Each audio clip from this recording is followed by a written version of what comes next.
Okay then guys, what's going on? Cloud Plays here and welcome back to another video here on the channel. Today we're in Cyberpunk 2077 as this game seems to be getting a complete bloody overhaul. And the reputation for this game, it seemed to have not hit the mark on its release point with an absolute review bomb which destroyed the game's reputation overall. As of right now, it seems to be hitting a 90% positive review rate on Steam for the first time ever, and this seems to be going through a bit of a turnaround. So today we're going to be diving in and looking at some news within Cyberpunk 2077, and hopefully you guys do enjoy that. If you do, then make sure you're smashing the beautiful blue thumbs up and subscribe with post notifications turned on. It'd be greatly appreciated. Also, if you guys are diving back into 2077 and are enjoying your experience so far, make sure you let me know via the comment section what your opinions are on this game as it stands. With that being said, let's jump on into it. So, Cyberpunk 2077 hits its 90% positive review rate on Steam for the first time ever. This is absolutely insane, with it having nearly 500,000 positive reviews and only around 15 to 16,000 very positive reviews. It's actually mental to see how much people are really picking up on this game and seeing the potential that it has behind it, seeing as it does genuinely have a massive boost in its community right now, and the game is probably at the best it's been in a very long time. With that being said, we're still waiting on 1.7, and after the 1.6 Edge Runners update, it will lead to see exactly how good this will be. Now, there are debates on whether Cyberpunk 2077 has experienced some sort of No Man's Sky type turnaround, which is obviously the gold standard of the redemption stories, with No Man's Sky going through probably the most high arc storyline of it being able to go from a dead game to redeeming itself beyond absolute belief. Now, I'm not too sure personally if I'd go that far with it, as No Man's Sky added just about absolutely everything that anybody ever wanted and is now absolutely massive with it shed tons of free content, and Cyberpunk's patches have mainly been about fixing what was broken or adding the obvious quality of life changes improvements.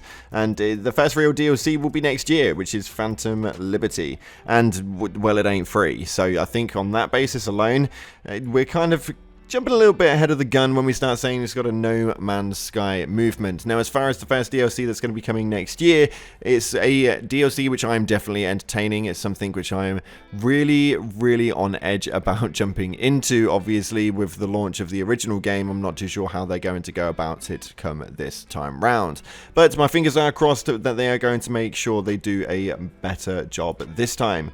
Now, there are some obvious changes that are going to be coming throughout 1.7, and this is something which does interest me greatly, and there are some really good posts on the forums for CD Projekt Red's main page, and they go into quite a lot of detail. And this one right here is the app Prom rules. There's a complete fresh shooter, but irrelevant to it. He's got quite a very good statement here, and it states that he's been doing a full Katana Mantis blade build lately, and it's sort of been atrocious at times, and the heavy attack execution animation is still a huge problem after all of this time since release. So it encourages just spamming the light ability, which we all know is a little bit frustrating to say the least anyway.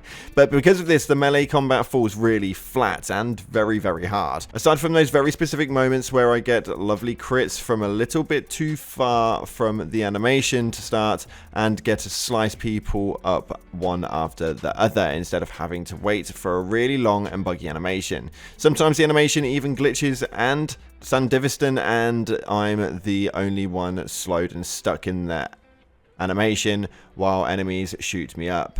Mantis Blade's coolest feature, the lunging heavy attack, is just really awful to use because of how it always does the long haul.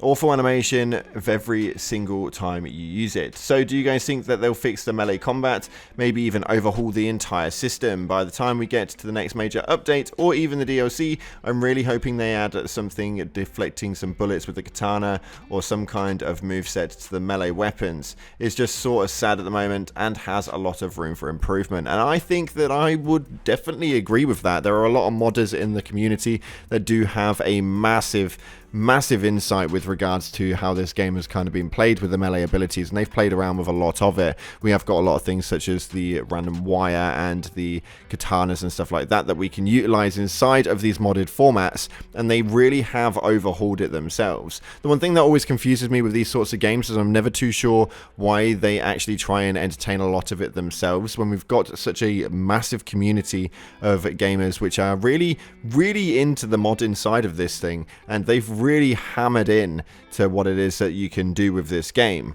And when you've got people out there in the community that are able to do stuff like that, why they wouldn't hire on the side would be well beyond me, and I think that companies are really missing out on a lot of the people that are able to hit these mods completely off of in-game files that already exist, and then they're paying people who don't do these sorts of things. So it's very questionable, to say the least. But as an overall though, the melee abilities and stuff like that inside of the game are really lackluster, and I'm really hoping that they do hammer in for some melee changes, and this seems to be something which a lot of people are really talking about quite a lot at the moment, with a lot of weapons that are accessible really being a little bit, well, under the weather when it comes to the heavy ability usage. So it's neither here nor there when it comes to that sort of thing, but I want to know what your guys' opinions are down in the comment section with the melee abilities and how you reckon that they should be able to change it for the better. This was just a quick discussion about Cyberpunk 2077, and we're going to be doing a few more of these hopefully this week, where we go through a lot more stuff inside of the community, and I'm really excited to see where this game goes. If you haven't already, smash that beautiful blue thumbs up, subscribe, post notifications turned on. Appreciate your faces, and as always guys, up until the next time, I'll see you in the clouds.